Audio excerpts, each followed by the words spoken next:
Hello, and welcome to Germantown Community Theater's production of James and the Giant Peach. Are you ready to go on a peach-tastic adventure with James and his buggy friends and watch the peach get bigger and bigger and bigger? Before we begin, we'd like to say a special thank you to our sponsors, Tom and Luann Baya, and Payless Shoe Source for making this production possible. Payless Shoe Source are experts in measuring to fit your feet. If you look at your playbill, you have a 20% off coupon for Payless Shoe Source, good now through August 31st, just in time for your back-to-school needs.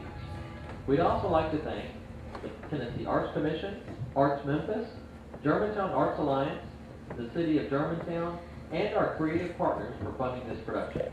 Let's give them a much-deserved round of applause. Season brochures are available in the lobby. Save up to 40% off regular ticket prices, and if you subscribe by October 2nd, you'll receive an extra ticket free. What a peach of a deal. Now for a few quick housekeeping notes. Fire exits are located on your right and your left toward the rear of the theater, and down front where you enter. You can text before the show or during intermission, but turn off your cell phone during the performance as a courtesy to our performers and your fellow audience members. Please, no flash photography or videotaping. And lastly, unwrap your candies or cough drops now. The noise can be quite distracting during the performance. Don't be that person. It's almost time to begin, so sit back, relax, and enjoy James and the Giant Peach.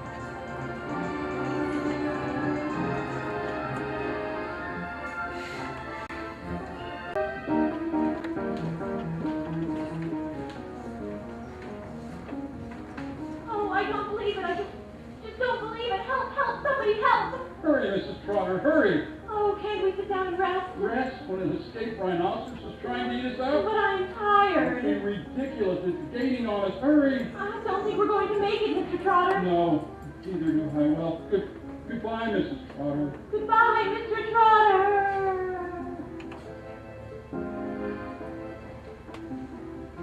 Wow, what a beginning to a story. Can you believe that? Well, we're sorry we had to start our tale with such a terrible event as a mother and father being swallowed up by an escaped rhinoceros.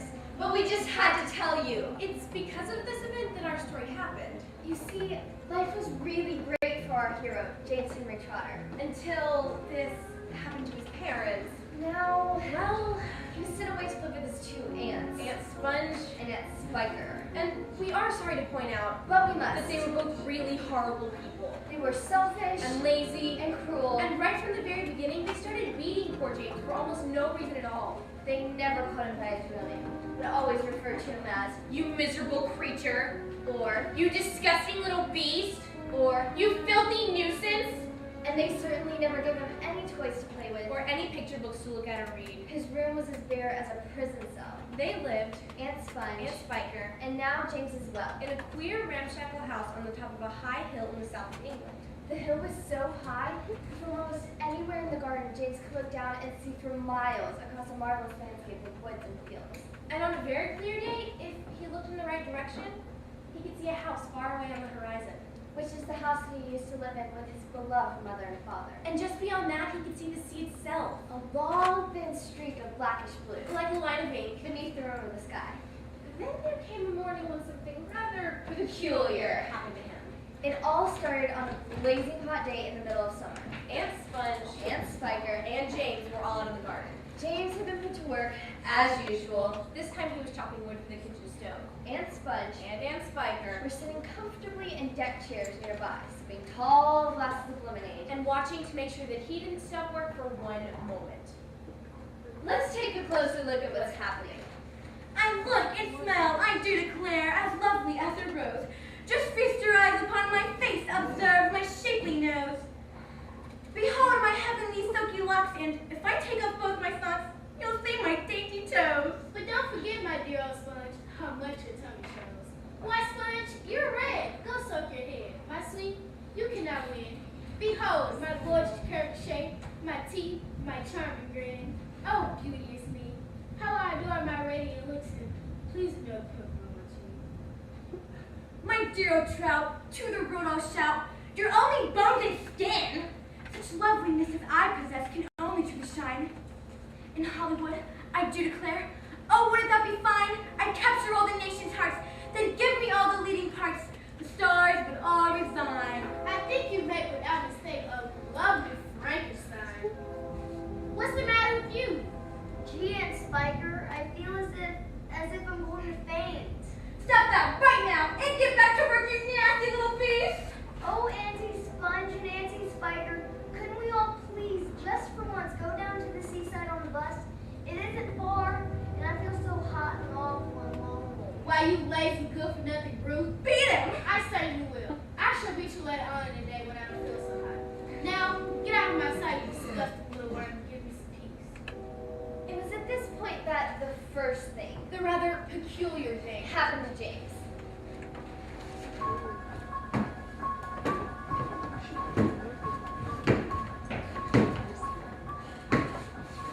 Come closer to me, little boy.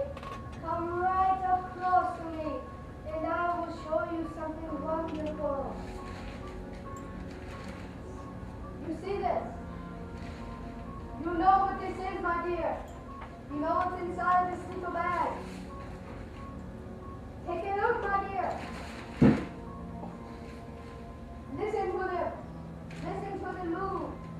There is more power and magic in these little green things than in all the rest of the world put together. But what are they? Where did they come from? Aha! You would never guess that. Crocodile tongues. 1,000 long, slimy crocodile tongues, boiled up in the skull of a dead witch for 20 days and nights with the eyeballs of a lizard. Add the fingers of a young monkey, the gizzard of a pig, the beak of a green parrot, the juice of a porcupine, and 3 spoonfuls of sugar. Stew for another week and let the moon do the rest. Here, you take it. It's yours. And now, all you have to do is this. Take a large jug of water and pour all the little green things into it.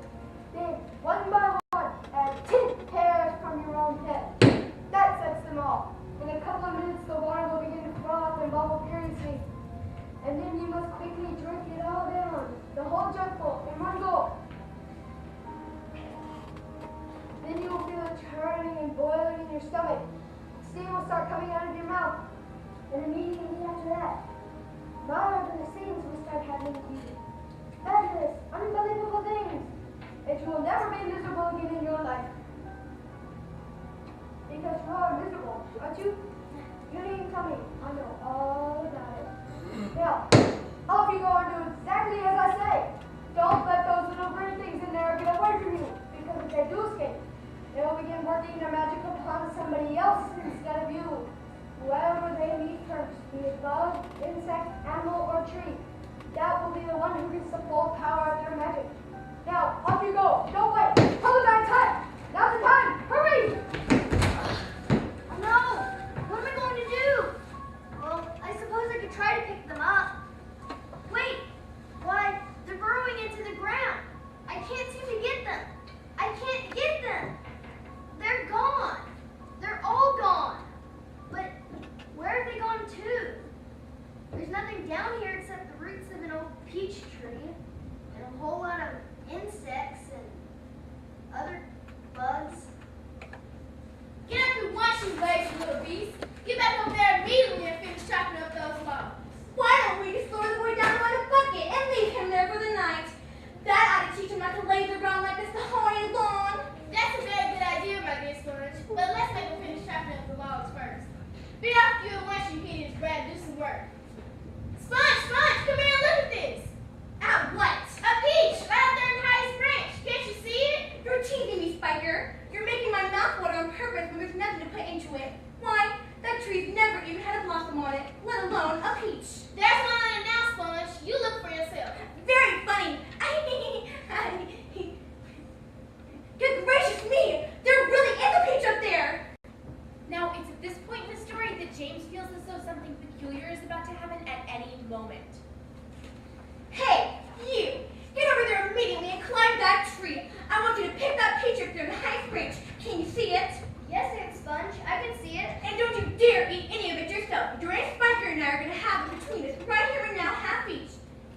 you, up you go. Stop! On everything. Look, Sponge, look. At what? It's growing. It's getting bigger and bigger. What is? The peach, of course. My dear Spiker, that's perfectly ridiculous. That's impossible. No. Yes, it can't be right. Great Scott, the thing really is growing. Great season's ghost. I can actually see the thing bulging and swelling before my very eyes. Terrifical, magnifical, difficult, and windmill. It's right. It's just perfect. Why don't we both go get us a big shovel and dig out a great big hump for you and me to eat? No, not yet. But I can't wait to eat some. My dear Sponge, there's a pile of money to be made out of this. If only we can handle it right. You wait and see.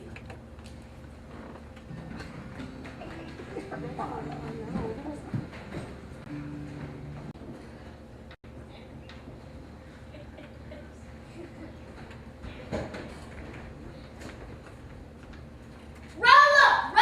Only 10 cents to see the giant peach. Half the price for children under 2 weeks old. Don't push, she'll all get in. Hey you can't be up here, you haven't paid.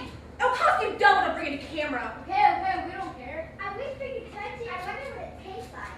Maybe they'll offer us fun. Well, certainly not for free. Come on, let's go. Aren't you glad we put bars on James's window? That disgusting little brute will only get in our way if we let him wander about. Can you believe that he complained that he was lonely just because he hasn't met any other kids for years and years? What a nerve! Here we are about to become millionaires, and all he do is think about himself. Gee, Spiker, everyone's gone home. Maybe we should close up for the night. Maybe you're right, Sponge. We'll get the breath to clean up the mess out here. He'll probably want something to eat since we haven't had anything all day. He better not ask. We're too busy. We have to count our money. I better call him to make sure he was asleep. Creep! Brad! Wake up, twerp! We have something for you to do immediately.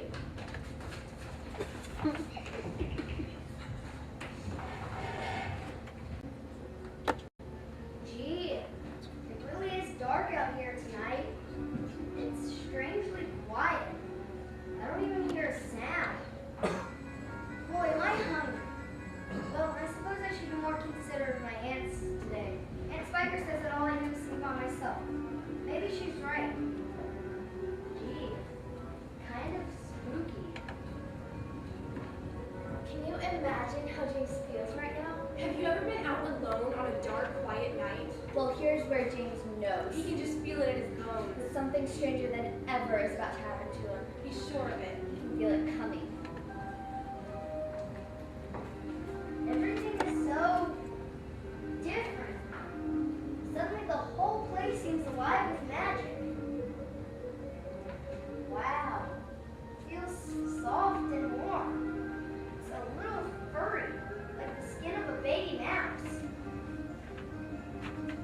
What's this? I don't believe it, but there's a hole in the side. Looks like a hole an animal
out his flesh. He's only got 42. The trouble is that most people won't bother to count them. And there's nothing marvelous, Centipede, about having a lot of flesh.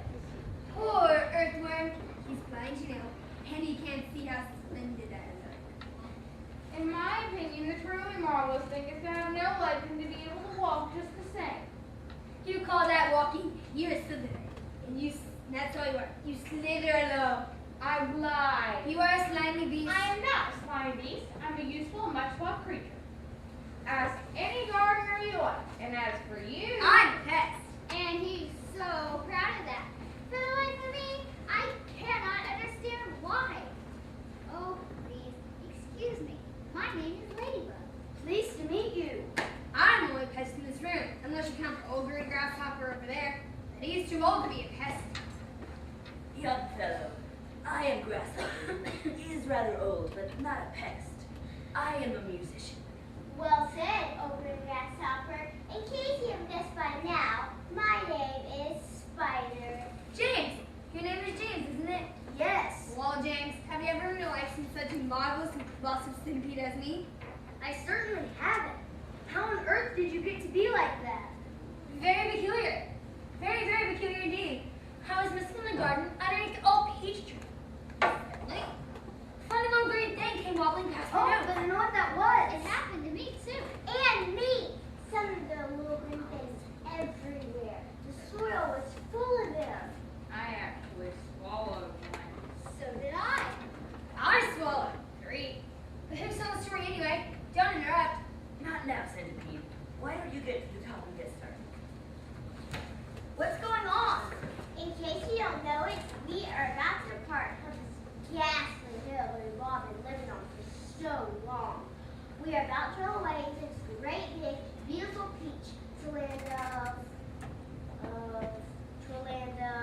of what? Never you mind. We're nothing could be worse than this desolate hilltop and those 2 repulsive ants of yours.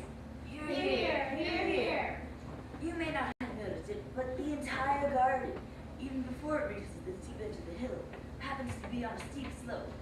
And therefore, the only thing that has been stopping this peach from rolling away right from the beginning is the thick stem attaching it to the tree. Break the stem and off we go. I've done it. We're off. The journey begins. And who knows where it'll end if you have anything to do with it. It can only mean trouble. Nonsense. We're about to visit the most wonderful. We're about to see the most wonderful things and see the most marvelous things. Isn't that so, Sandy? There's no knowing what we shall see.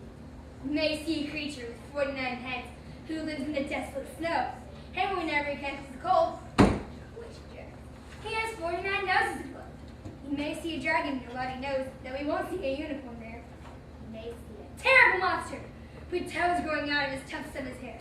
You may see a sweet, bitty, bright hen, so playful, so kind, well-bred, and his beautiful eggs, you spoil them, and they explode and blow up your head. But who cares? Let us go from this terrible hill. Let us roll, let us bowl, let us plunge. Let us go rolling and rolling and spinning until we are away from Old Spiker and Sponge.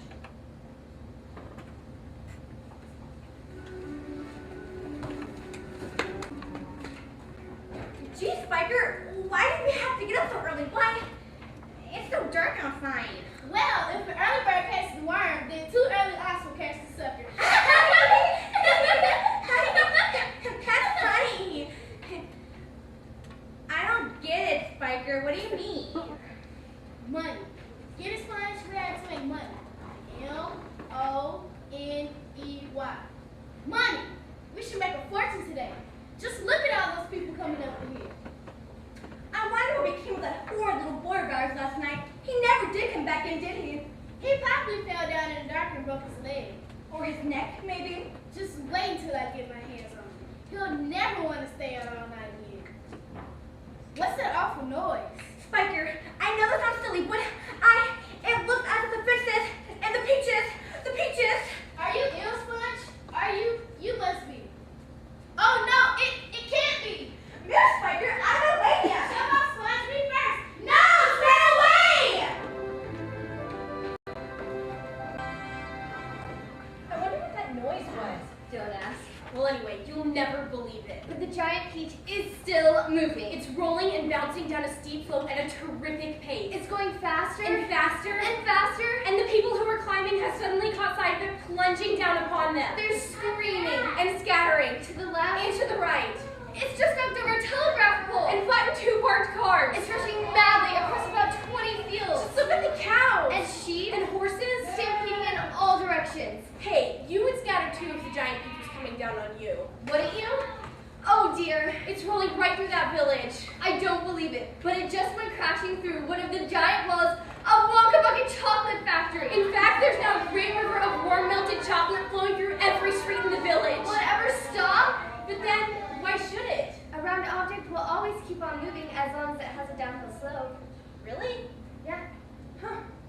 Oh, but wait, there's the sea! Surely the peach and all its occupants are going to end up there. But then what's to stop them? We know James wanted to visit the seaside, but somehow we don't think this is what he had in mind.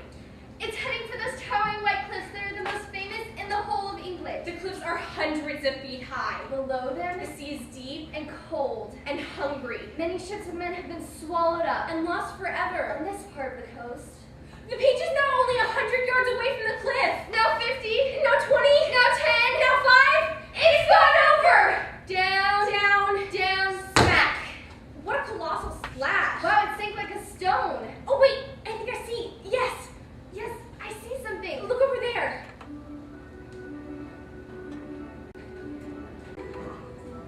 Let's have some light. Yes, light. Give us some light, glowworm. Glowworm? I never met a glowworm in here. That's because he was up on the slimy ceiling, the lazy beast. Although now you mention it, he really does not look like a worm. Does he? I am not a worm. I'm not a heat eater, as if the lady firefly would help me with. Big deal, big deal. Come on, give us more light. Please be patient, I'm trying. I can't do it. I don't care what you say. Some great journey. I shall never be the same again. Nor I. It's taking years off my life. But, my dear friends, we are there. Where? Where is there? I don't know. But I'll bet it's somewhere good. Well, probably at the bottom of a coal mine. Perhaps we are in the middle of a beautiful country, full of songs and music. Or near the seaside, with lots of other children down on the sand for me to play with. Pardon me, but am I wrong in thinking we seem to be bobbing up and down? Bobbing up and down? What on earth do you mean? You're still dizzy from the journey. Is everybody ready to go upstairs now and take a look around? Yes, yes, come on, let's go! I refuse to show myself in the outdoors with my bare feet. I must have my boots on again first. Oh, for heaven's sake, let's not go through all that nonsense again. Let's all lend the centipede a hand and get it over with. Come on. And while you're doing that, I'll use the ladder to help us get out. Okay, we're done, let's go! Done, yay! Yay! Woo! Can't wait to see it. Where do you think they are? Well, they rolled down the hill. And over the cliffs. But where could they be?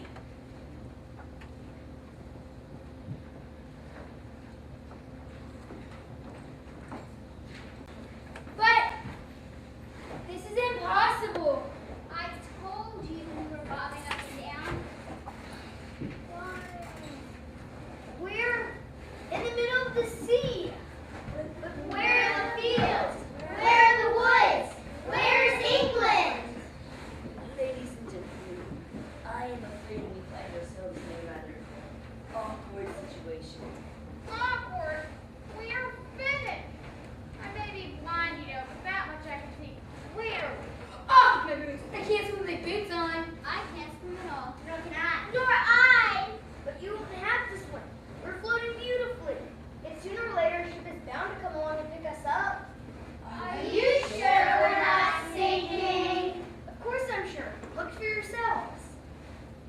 The boy is quite right. We are floating beautifully. And now we must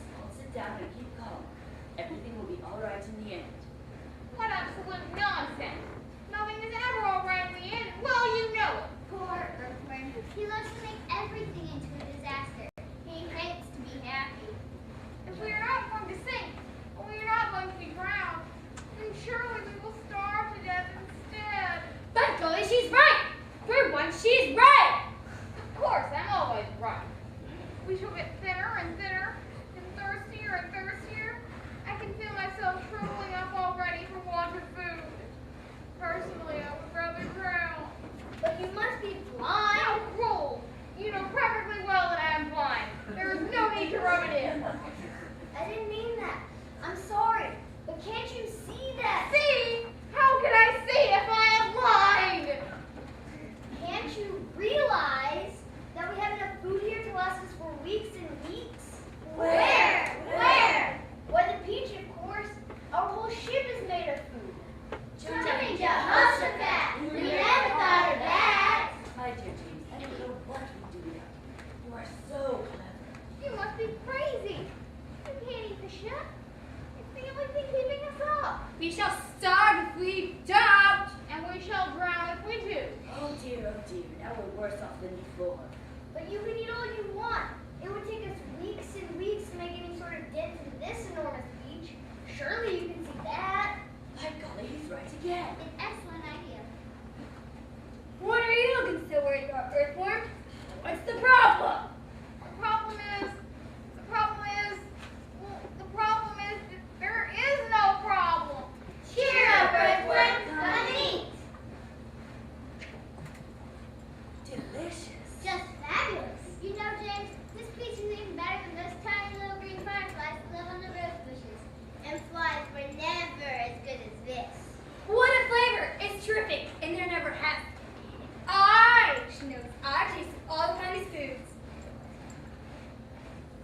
I've eaten fresh mud burgers by the finest cooks there are. Wait. I'll accompany you. Everyone else can clap.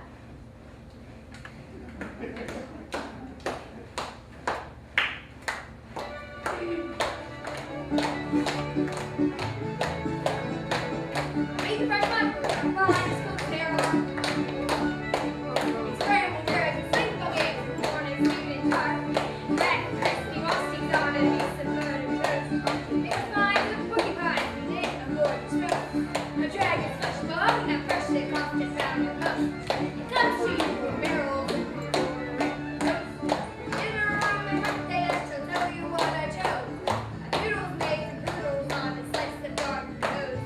Rather smelly jelly made of armadillo toast. The jelly is delicious. They have to hold your nose. Now I come to drinking. Burning on my speech. These foods are rare, beyond compare. Some are ready to preach. There's no doubt I go a billion plates of each. Once for Mike, one tiny bite of this fantastic.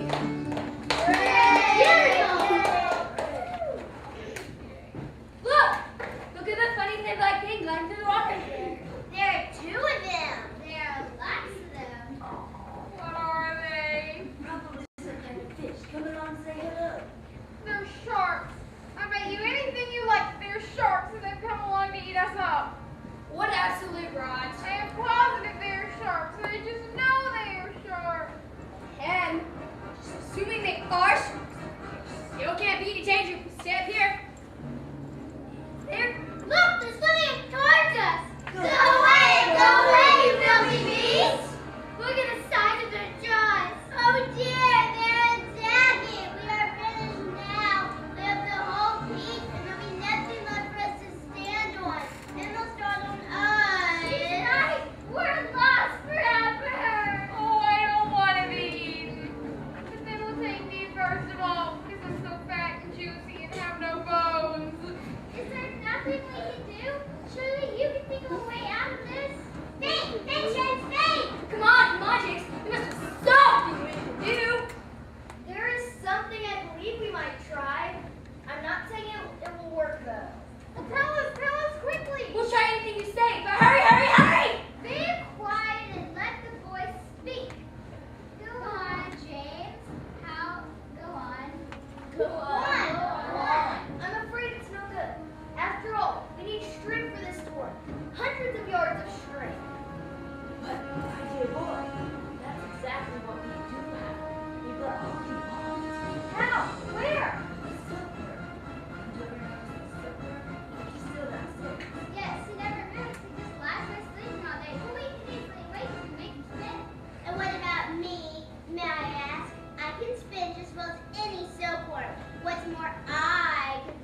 Then I'm going to get another seagull and do the same thing again. And then another, and then another. Ridiculous! Poppycock! Absurd! Balderdash! Madness! Ridiculous! How on earth do you propose to lift this entire beach into the air, and all of us as well? There's no shortage of seagulls. Surely you can see that. We'll probably need 400, 500, maybe even 1,000, I don't know. I shall simply go on hooking them up to the stem until we have enough to lift us out of the water. It's like balloons. Give someone enough balloons to hold, and I mean really enough, then up he goes. And a seagull has far more lifting power than a balloon. If only we had the time to do it. You're absolutely off your head. How on earth do you propose to get a loop of string around a seagull's neck? I suppose you're going to fly up there yourself and catch it? The girl's daddy. Be quiet. Go on, James. How would you do it? With bait. Bait? What sort of bait? With the worm, of course. Seagulls love worms. Didn't you know that? And luckily for us, we have the biggest, baddest, juiciest earthworm. You can stop right there. Go on, go on. The seagulls have already spotted her. That's why there are so many circling around. But they don't dare come down to get her while the rest of us are.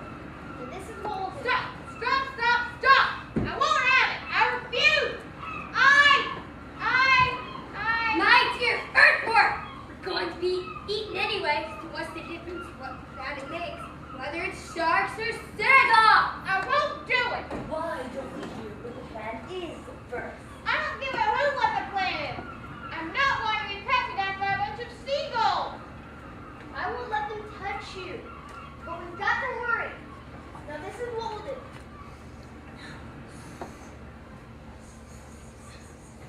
Why, it's absolutely brilliant. Oh, I shall be pecked to death. Of course you won't. I will, I know I will. And I won't even be able to see them coming at me because I have no eyes. I will not let them touch you. I promise I won't. But we've got to hurry. Look down there. Action stations. There's not a moment to lose. All hands below deck except Earth. And you, Centipede, get that silkworm to work at once. Tell him to spin as he's never spun before. You two, Spider, hurry on down.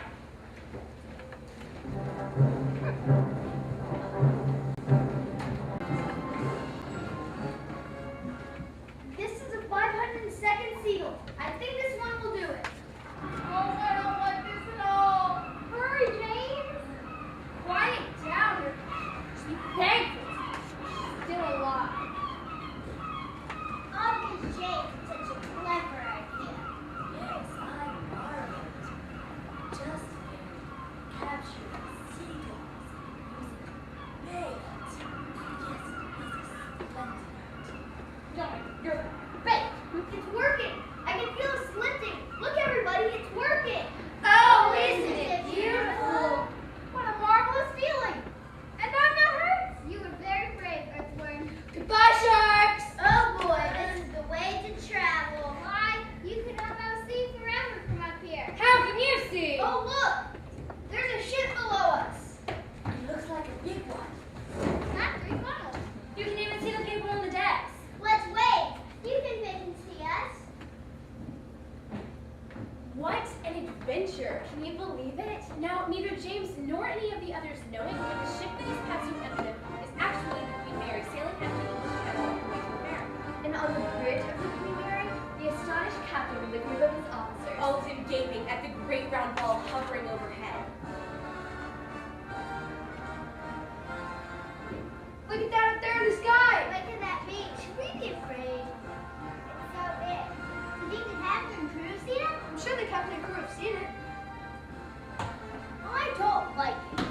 Nor do I, sir. Do you think it's following us? I tell you, I don't like it. It can be dangerous. That's it. It's a secret weapon.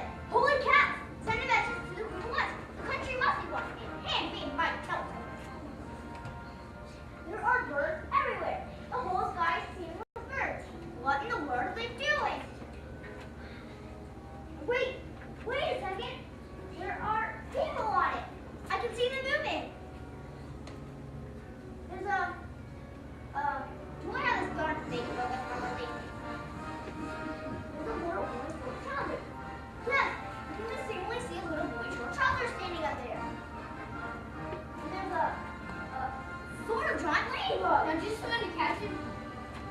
And the cool also bring grasshopper. Captain, please! And a mammoth spider. He's fitted those. And an enormous, a simply enormous centipede. Holy shit, doctor. The captain's not well. Get up, quickly. But look, it's disappeared to the sick house. Now we'll never see it again. Never mind that. The captain's flipped his lid. He's popped the score. I'm the captain now. Get him off the ship. Take him below. He's sick. Sick. Sick.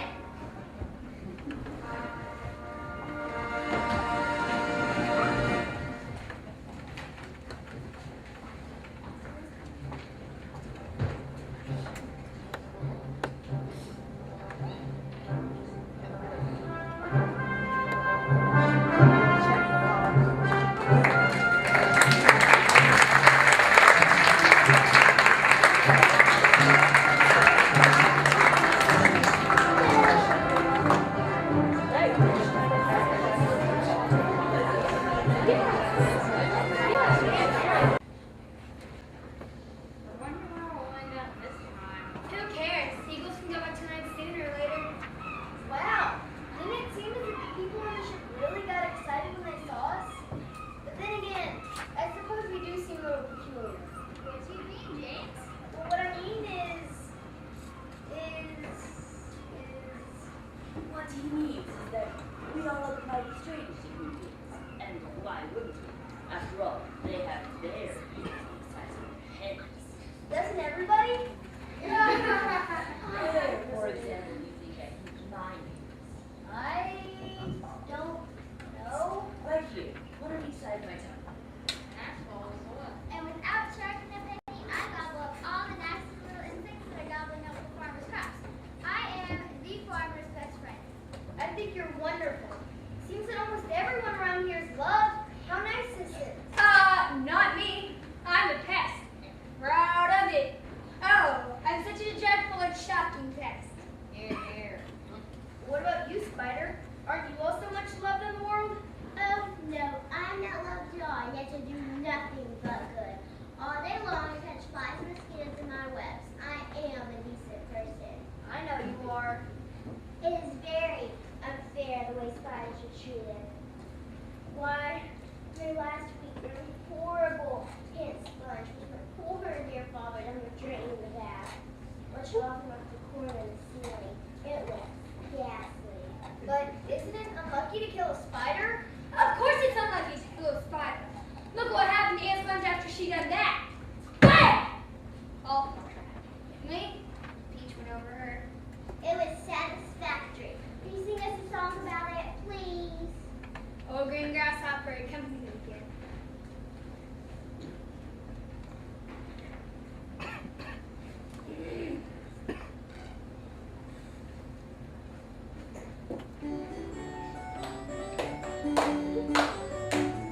And Sponge was terribly fat and tremendously floppy as that. Her tummy and waist were saggy as paste. It was worse on the place where she sat. Must be myself, sleep then. I shall do without dinner. Give myself dinner for long can and that was a beautiful Peach. Yeah, better than that. That was very nice. Now sing one about Aunt Spiker. With pleasure. And Spiker was thin as a well. He had dry as a bone, only dry. She was long and thin. If you carried her in, you could use it for a poke in the butt. Must do something good. Down to my back. Down to my back. And I showed you lots and lots of mushrooms and chops. Don't stop, won't you get all? Ah, yes, she ain't just so sworn on what's in that thing about John. Cried the Peach, witnessing her. I'll alter your figure and add her out on Yay! Bird, it's getting colder and darker. What? Don't open down below and keep warm until tomorrow morning. No, I think that would be very unwise. It will be safer if we all stay up here and keep watch until the morning. That way, if anything happens, we shall be ready. Well, we can see that James Henry Trotter and his companions are crouched close together to keep warm. Little do they know what still lies ahead. That even scares me. Get on with the story. Well, anyway, There's not a sound anywhere. Listen how quiet it is. The giant peach is swaying gently from side to side. Quietly. Softly. Not at all like airplanes that roar through the sky. Driving whatever might be secretly lurking in the cover of the Great Cloud Mountains back into the clouds. That's why people who travel on airplanes never see anything. But the peach. Ah, yes. The peach makes no noise at all as it floats along. Oh, wait! There, over there, do you see them? I think our travelers are about to. Any second now. James, look. What are those things? Oh, I don't like this at all. Shh! Don't let them hear you. They must be cloudmen. Cloudmen? Oh dear, oh dear. I'm glad I'm blind and can't see them, or I would probably scream. I hope they don't turn around and see us. But what are they doing? It seems they're reaching out and grabbing handfuls of clouds, rolling them in their fingers, and turning them into large white marbles. There's a huge pile of marbles. They must be absolutely mad. There's nothing to be afraid of here. Wait, I think they're seeing something. And they're showing the marble-like things over the side of the cloud into space. Down they go, hail and snow, breezes and sneezes and noses will blow. It's hailstones. They're making hailstones and now they're shoveling them down on the people in the world below. They're practicing for the winter. That's ridiculous. This is summertime. We don't have hailstones in summertime. I don't believe it! For heaven's sakes, Cynthia, don't make so much noise. Those imbeciles can't hear anything. They're deaf as doorknobs. You watch. Idiots! Nincompoops! Half-wits! Thunderheads! What are you doing over there, you dummies? Hey, who are they? What did the insect say? He called you a nincompoop. Well, he called you an idiot. Let's get them! Yeah, that needs to be told us that! Hey, Johnny, you look so bad! I'm not frightened of them. Let him blow the danger right now, no let us! I've worked it all over. Serves you right. Wait, I do believe they're not hitting us anymore. We left them behind. Seagulls must have pulled us away out of danger. Hooray! Let's get up and see. It's all clear. I can't see them anymore. How fast are we going all of a sudden? I don't think those seagulls like that place any better than we do. I imagine they want to get out of that hailstone throwing experience we just had. Faster and faster fly the seagulls, Skimming across the sky at a tremendous pace. with the giant peach trailing out behind them, Cloud after cloud goes by on either side. all of them ghostly white in the moonlight. And several more times during the night, they catch glimpses of cloudmen moving around the tops of these clouds and working their sinister magic upon the world below. They even has a snow machine in operation, with cloudmen turning the handle and a great blizzard of snowflakes blowing out of the funnel above. They see huge drums being used for thunder. They see frost factories and wind producers, And deep in the hollow of a large billowing cloud, something that can only be at Cloudman City. just before dawn, they hear a soft whooshing noise above their heads. And they glance up to see an immense, gray, bat-like creature. Swooping down toward them out of the dark, It circles round and round the peach. flapping its great wings in the moonlight and staring at the travelers. It then utters a series of long, high cries. And flies off again into the night. How terrifying. They all sit Fearfully they motionless, sit in silence, waiting for the sun. and watching it as it slowly comes up over the rim of the horizon for a new day.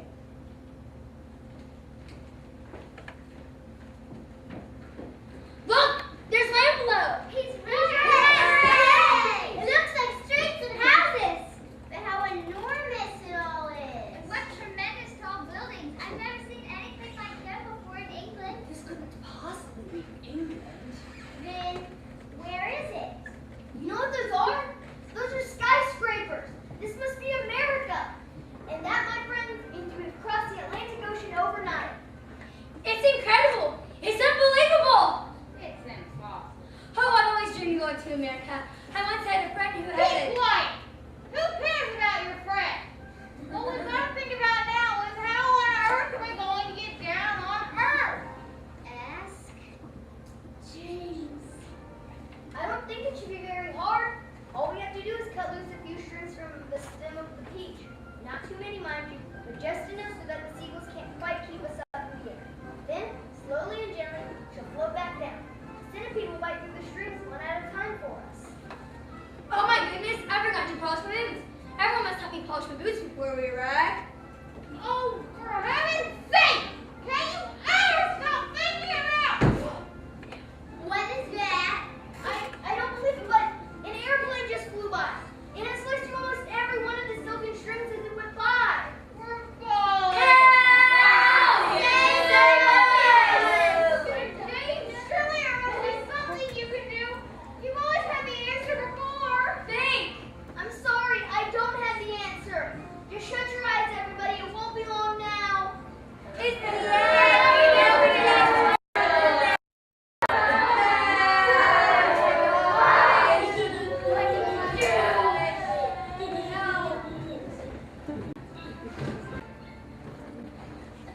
Goodbye, Ladybug. Goodbye. Aardvark, I'm sorry I always picked on you. Even now you're blind as a bat. Oh, never mind. Goodbye, Centipede. God knew you weren't all bad.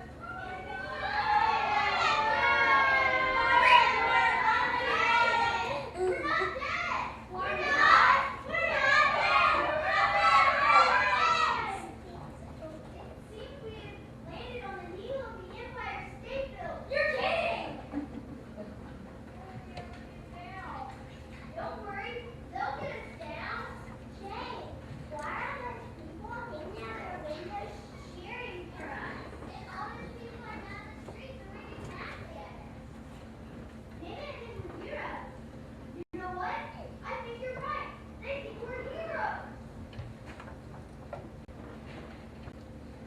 James was right, Everyone on the Peach is now looked upon as a hero. especially James, They were all brought down in 5 minutes and escorted to the steps of City Hall. where the mayor of New York made a speech of welcome. And while he was doing this, 100 Armed steeplejacks with ropes and ladders and pulleys, swarmed to the top of the Empire State Building and lifted the giant peach off the spike. and lowered it to the ground. The mayor decided that there just had to be a ticker tape parade for these wonderful new visitors. A procession was formed, and in front was James and all of his friends. Next came the giant peach itself. Men with hooks and cranes had quickly hoisted it onto a very large truck, and there it now sat, looking just as huge And proud and brave as ever. There was a bit of a hole in the bottom of it where the smoke of the Empire State Building was on it. Of course. But who cared about that? Or about the peach juice that was now dripping out of it all over the street. Behind the Peach, skidding about all over the place in the peach juice, came the mayor's limousine. And behind that, about 20 other limousines came, carrying all the important people of the city. And the crowd went wild. They cheered, they yelled, James, over here! They screamed, they clapped, They tossed bits of white paper and ticker tape at James and his friends. who were standing up and waving as they went by. Then something rather curious thing happened. A little girl in a red dress ran out from the crowd and shouted, James, could I see a tiny taste of your marvelous peach? Of course you can. It won't keep forever anyway. Needless to say, that was the beginning of the end for our splendid giant peach. Children came from everywhere, They swarmed like ants all over the giant peach. eating and eating to their heart's content. More and more boys and girls came running from every direction to join the peach. Soon there was a trail of children a mile long chasing after the peach. It was really a fantastic sight. To some, it looked as though the Pied Piper of Hamelin had suddenly descended upon New York. And to James, Who had never dreamed there could be so many children in this world. it was the most marvelous thing that had ever happened.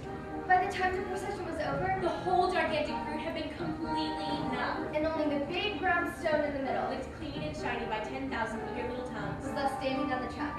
And thus the journey ended, and the travelers lived on. Each of them became rich and successful in their country. The centipede was named vice president in charge of sales of a high-class boot and shoe manufacturer.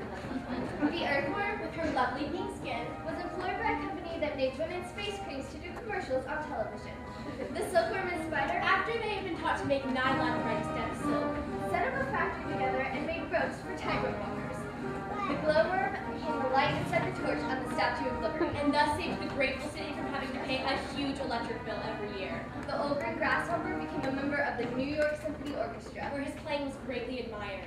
And the ladybug, who had been haunted all her life by the fear that her house was on fire and all her children gone. married the head of the fire department and lived happily ever after. And as for the enormous peach stone, It was set up permanently in a place of honor in Central Park, where it became a famous monument. but not only was it a famous monument, It was also a famous house. and inside the famous house there lived a famous person. James Henry Trotter himself. And all you had to do any day of the week was go and knock upon the door, And the door would always be open to you. and you could ask James to tell And tell again. the story of his adventures on the beach. In fact, he thought it would be nice if one day he sat down and wrote it as a story for everyone to know. So he did. And That is what you have just seen.